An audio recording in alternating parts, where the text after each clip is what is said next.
For joining in and giving us all those calls. With that, let's talk about the sector which is buzzing today. It is the FMCG pack. Look at Britannia up around 3.5%.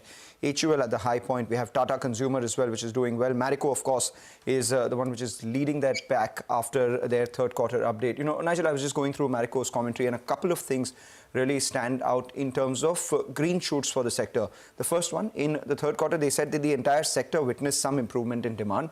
The urban and premium categories maintained their steady pace of growth, so no problems out there. Recovery in rural demand wasn't as discernible as they expected in the third quarter, and that is something that a lot of people have been saying.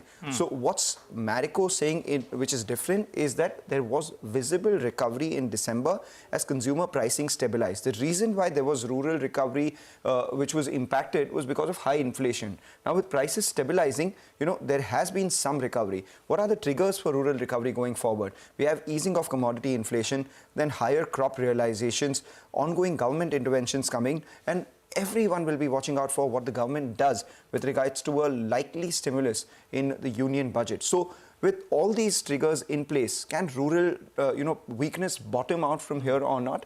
If December is something to go by, maybe things are looking up, and which is why we're seeing an uptick in all the FMCG stocks. Of course, the ones which are more urban-centric are doing well because the pace of demand in urban and premium categories are still steady. Well, that'll be a good news, Mangalam, not just for the sector, but for the country as well, because the bottom of the pyramid has been struggling. So let's hope that it's close to a basing out, and maybe some signs are indicating that as well. That's the hope as of now.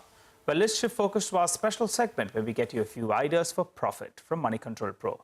Khushbu Gupta Rai of moneycontrol.com joins us to talk